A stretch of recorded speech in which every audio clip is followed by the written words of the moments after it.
"What's wrong, Elliot?" I was quite aback to find my grandson Elliot standing there as the intercom sounded. Given that he was wearing his middle school uniform, it appeared as though he was returning from school. Elliot had spoken on our intercom several times when he had come to visit, but he had always bolted from the scene. But for whatever reason, he just stood there that day. I could tell he was interested in talking about something as I glanced into his eyes. I said, "Come here and help Grandma harvest some vegetables," and I opened the gate. Elliot nodded silently and entered the house carefully. Elliot said nothing for a time as he began assisting me on the farm. I waited, thinking he would talk to me naturally. About 10 minutes later, Elliot's face fell and he started crying profusely. "What is causing your tears? Is there a pain?" I began to worry that he could have harmed himself, so I looked for cuts on his arms and legs. "No, that's not the case. I apologize for holding back the truth until now." Elliot needed some time to settle down, so I gave him some gentle encouragement. "Have you been itching to express yourself? Please inform me now. I'm Miriam, and I'm 65 years old. I used to be a teller at the neighborhood bank. Rupert, my spouse, was a banker as well and is 2 years my senior. Rupert once said to me, 'Human connections are the foundation of a bank.' You're a good fit for this position because of the unique way your grin makes others feel comfortable. Rupert was a banker and a guy who helped me when I had no idea what I was doing with my life. He was strict at times and nice at others. I was pulled to him because of his sincere compassion and the way he smiled warmly at everyone, no matter who they were. Because of the bank's high level of trust, Rupert soon became the branch manager. 'Miriam, we've got some fine eggplant again this year,' Rupert said. 'And these tomatoes are still small, but they're growing shiny and cute,' responded I. We started living simply when we left the bank and took up gardening as a pastime, growing a little garden of vegetables in our backyard. Our lone son, Gavin, who had moved out and established his own family, paid us a visit at the end of May together with his spouse and our grandson. Gavin started working for a city firm after graduating from university, and he brought his fiancée, Amy, to meet us 5 years later. However, we didn't hear from them again for 15 years after that, save for a letter announcing the birth of our granddaughter. How are you doing these days? Not even bothering to look at all around Christmas or New Year's. You were unable to even answer the phone occasionally. Our traditional Japanese house had a small entryway, and Rupert's voice resonated through it, enhanced by years of diaphragmatic breathing as a branch manager. "I apologize, Dad," Gavin answered. "I was too busy with work to remain in touch." "Calm down, Rupert." I tried to calm Rupert down by smiling and saying, "You're making Amy uncomfortable."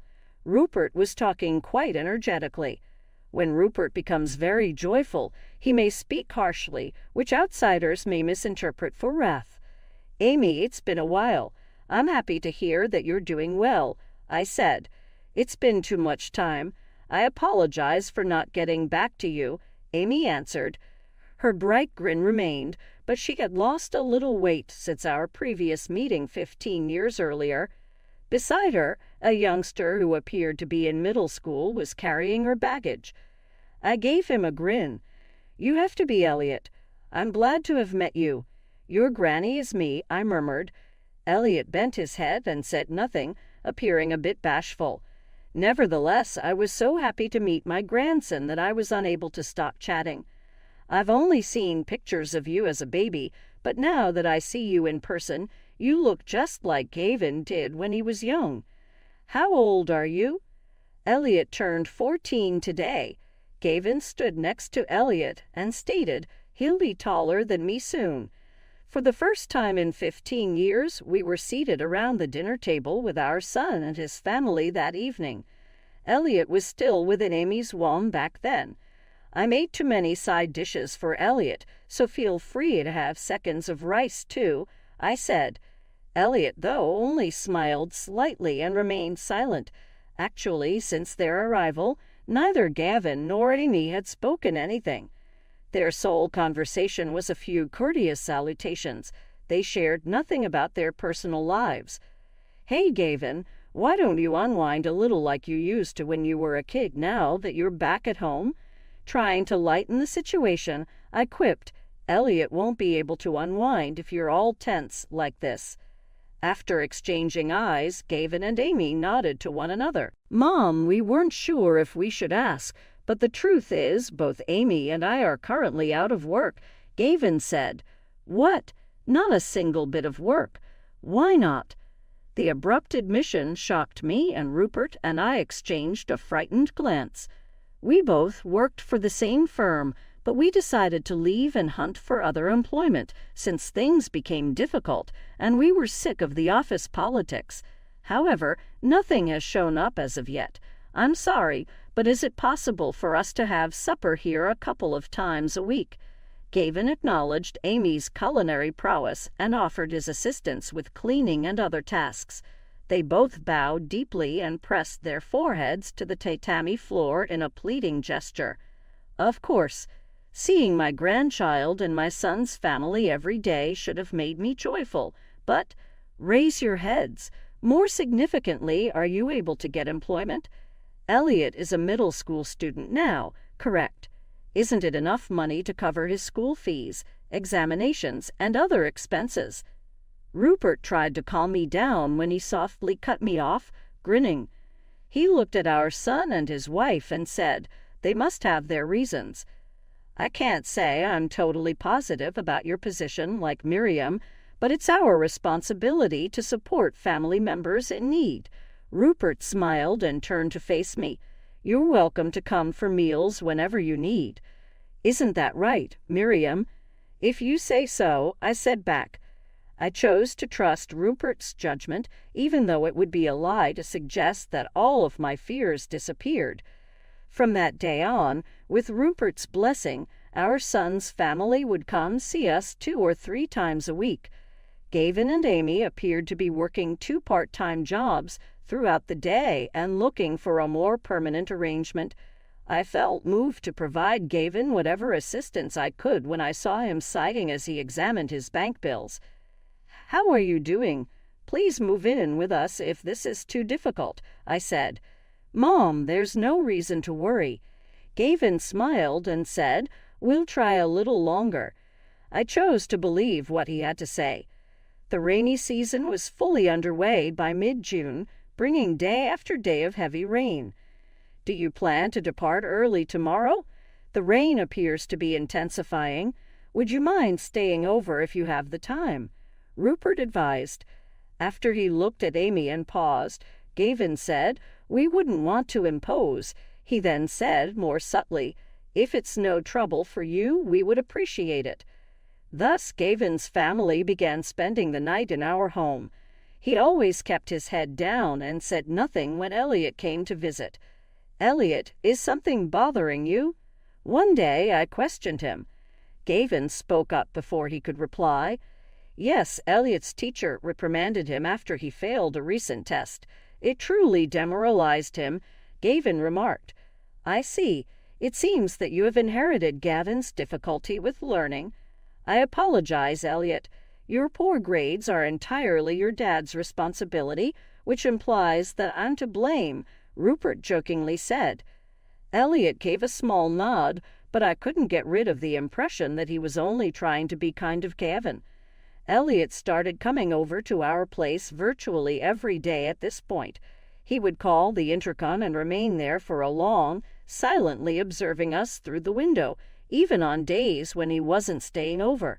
But he would seem shocked when I called out to him, "Come in," and run as if he were running to the bus stop. It had to have been on his way home from school because he was usually wearing his school uniform. "What's going on with Elliot?" Worried by his strange conduct, I asked Rupert. "I don't believe you should be very concerned. He is 14 years old. That age group of children frequently has 1 or more issues that they would prefer not to discuss with adults," Rupert said. That may be the case, but despite my knowledge that it was conceivable, I couldn't shake the feeling that Elliot's regular visits, despite the torrential rain, had a deeper meaning. The rainy season took a short hiatus in early July, leaving us with cloudy and humid days. I was startled out of sleep soon after midnight by a soft noise. I held my breath as I heard what sounded like footsteps on the carpet coming from the living room. Was my locking mechanism correct? I started thinking about the memory again. I would check the locks every night before going to bed, and Rupert would, just to be sure, double-check the same areas. Rupert was too thorough to miss anything, even if I did. Reaching by my nightstand for my smartphone, I gripped it firmly and tentatively opened the living room door. I looked around the room with the help of my phone's dim light, but nothing seemed out of place. Perhaps it was all in my head, I reasoned. "What's wrong?" said Rupert, who had been sleeping next to me as he awoke as well. "I thought I heard something, but it seems like it was nothing," I said. "I definitely locked up, but if you want, we can check again," Rupert said. "With all of this commotion, we wouldn't want to wake Gavin and the others." I said, "Let's just get back in bed." We walked back to the bedroom and resumed our slumber without giving it any attention. I was startled out of sleep again after an unknown amount of time, this time by Gavin and his wife's frantic footsteps and words. "Hey, hurry up," Gavin yelled. "Elliot, forget about washing your face. Just grab your things and put on your shoes." Amy pushed. I was startled, completely awake by the abrupt uproar. There was not even a glimmer of moonlight peeking through the curtains, and the sky outside was completely dark. Gavin and Amy were hurrying around in the living room as I tiptoed out of bed. A little after 4:00 a.m. "You wake up early. At this hour, what's the rush?" I inquired. Gavin flinched, lost his balance, and let go of the Boston bag. The contents of the bag were obviously weighting it down when it fell with a loud thud. "Mom, why are you up so early?" Gavin inquired in an attempt to be informal. I could pose the same query to you. "What's inside that package, too?" I answered. Picking up the bag swiftly, Gavin concealed it behind his back. Hastily, "It's nothing, just some important work stuff," he added. Amy said, laughing a little too loudly, "That's right, Miriam, nothing to worry about." "At work? How did you find a new employment?" Confused, I asked. "That's correct, that's true. My buddy from college just called." Gavin stumbled. "I have to go to the company right now," and Amy fervently nodded next to him. "Well, congrats, but doesn't this seem a little abrupt? Would you mind eating breakfast first?" I inquired. "First thing in the morning is a meeting. We'll have to forgo breakfast because it's a long journey." Gavin snapped back. It was then when Rupert entered the space. "Everything is moving quickly here. Are you certain that this business can be trusted?" With a worried tone reminiscent of his former branch manager, Rupert inquired. "You've always been such an anxious person, Dad. Really, it's not that bad. Everyone at the firm is polite and reliable, and it is operated by a buddy from college. There's no need to be concerned," Gavin stated.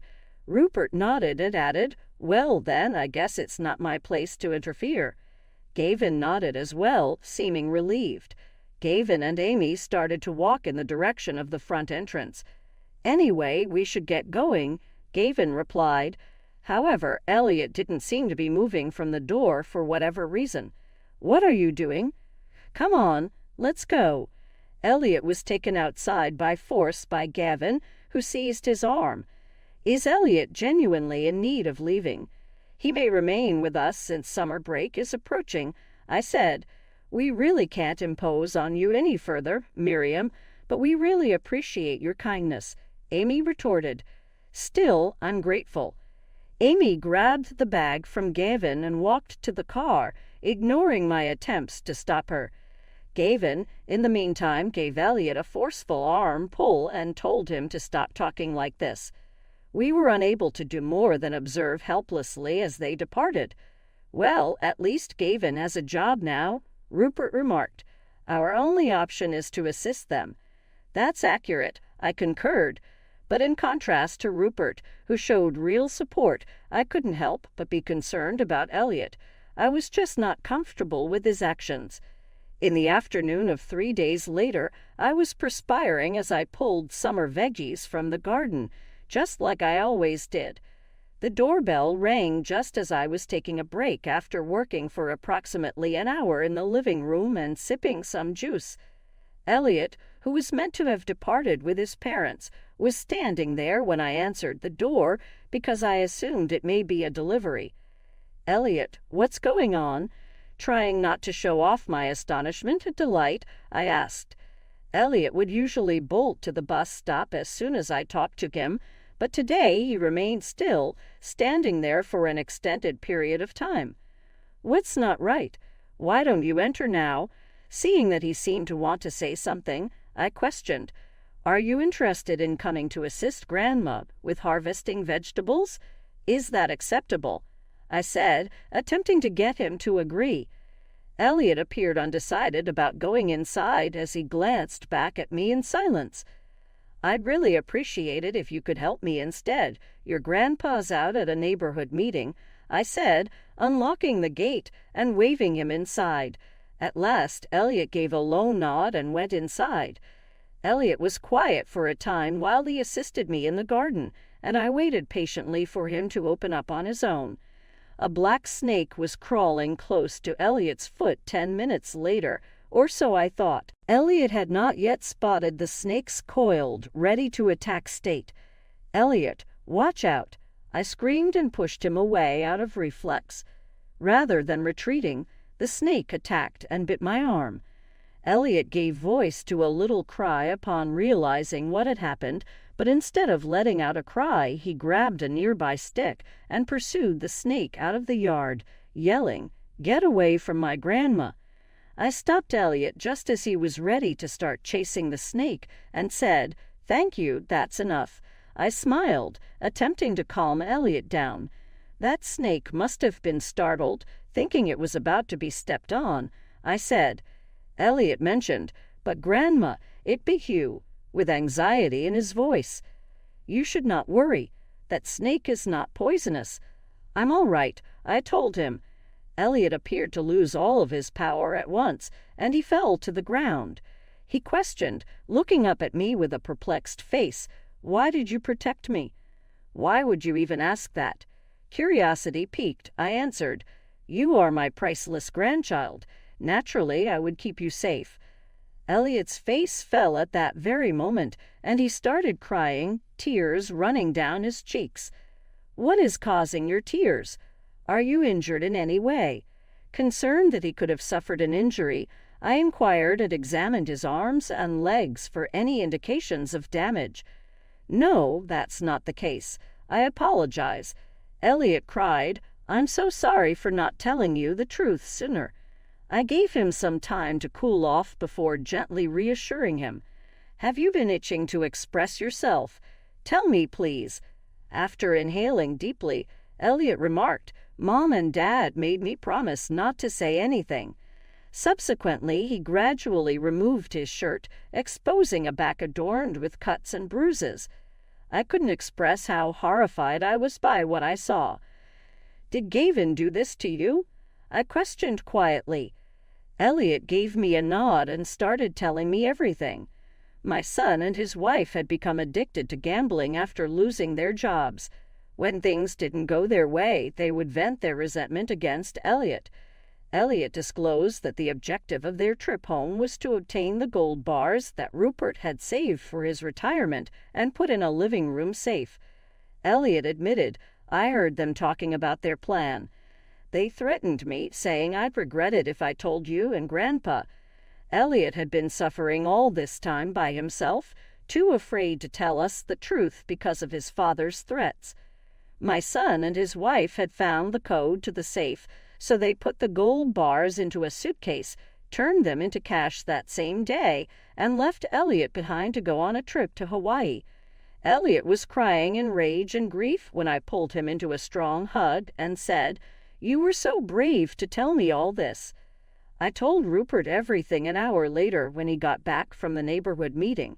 He said, "I can't believe this," and while Rupert appeared to comprehend what I was saying, his faith in our son was greater.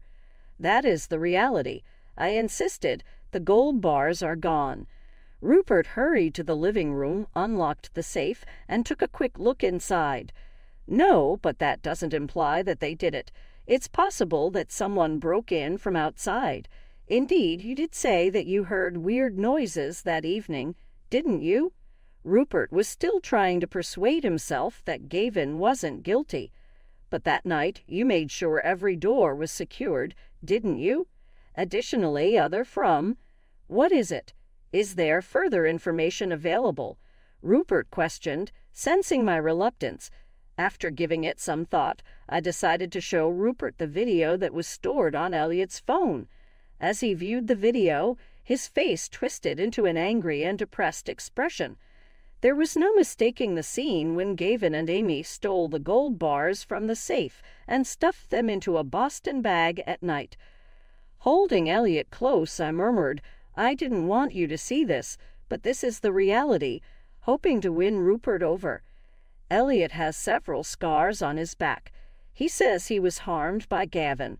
Elliot was too afraid to speak out even though he knew about his parents' team. He must have been afraid even today, yet he had the guts to tell us the truth. We are unable to ignore his boldness. Elliot is the one who is suffering more than either of us. Rupert patted Elliot's head after silently glancing down at his face. "You must have found it really difficult and agonizing. I know now that Grandpa was mistaken. I was in error." Rupert responded, shaking his head fiercely to chase away his melancholy, which soon transformed into an angry face. "Elliot, please forgive me," he pleaded. A week later, with Elliot's guidance, Rupert and I went to the apartment where our son's family was residing. "They're supposed to return today, right?" I requested verification. Elliot said emphatically, "Yes, the refrigerator is empty." What sort of existence did they lead?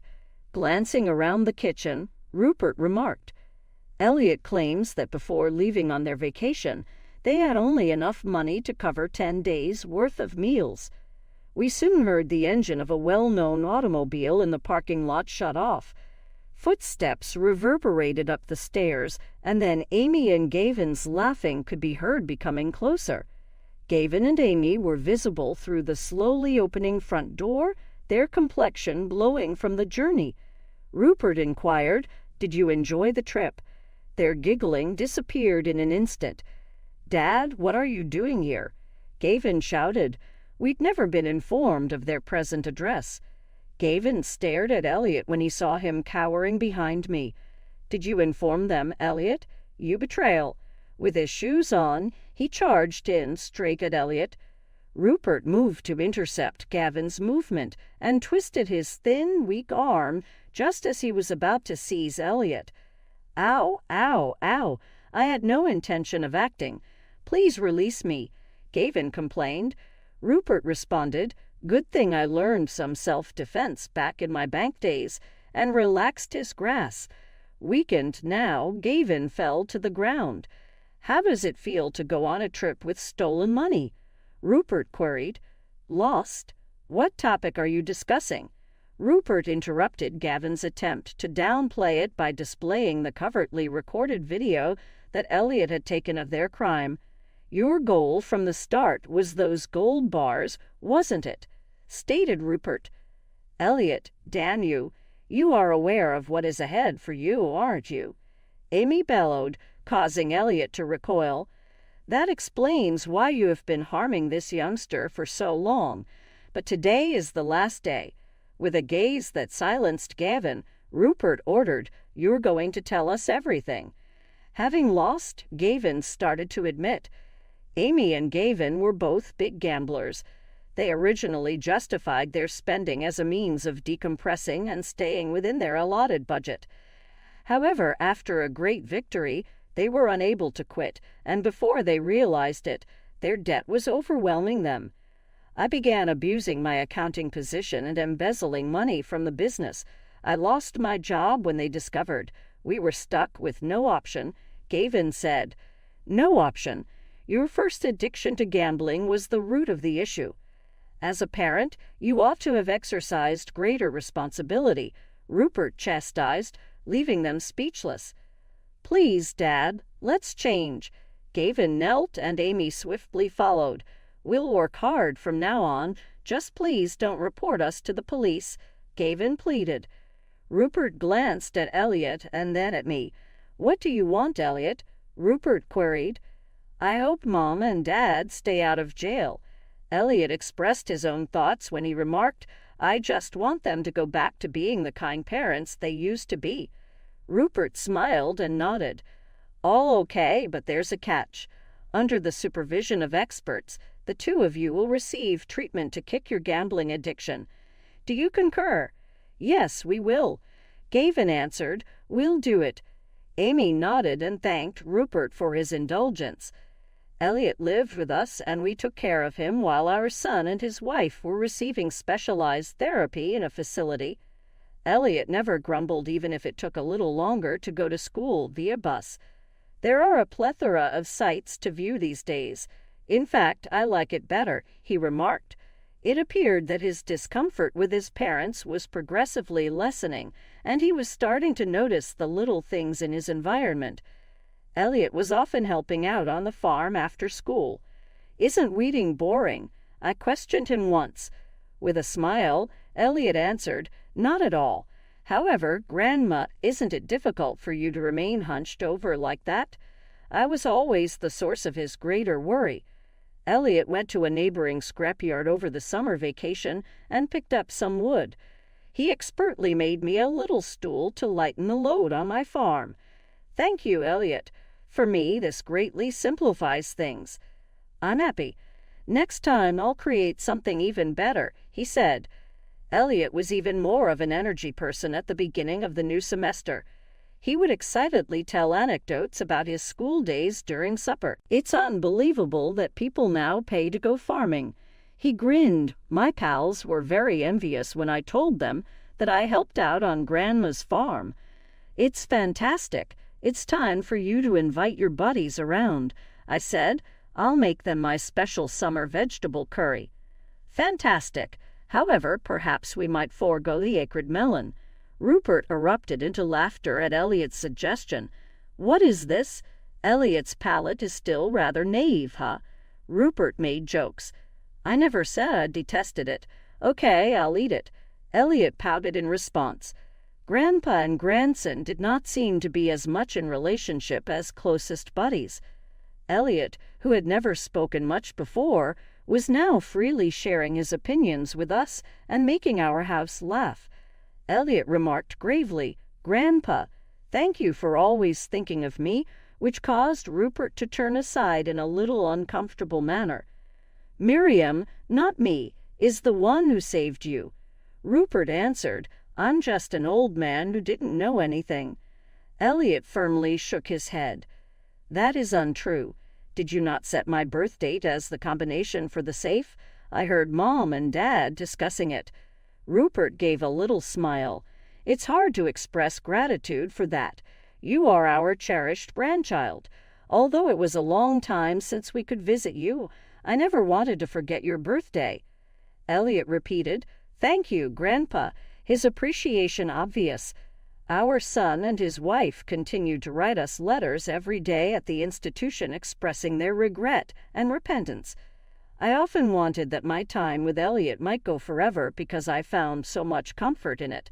However, I was aware that he would eventually need his parents again and that he would go back to them. Maybe we could all take a family vacation when Gavin and Amy finished their therapy and overcome their addictions. While I reveled in these priceless moments of joy, I clung to the hope that they might eventually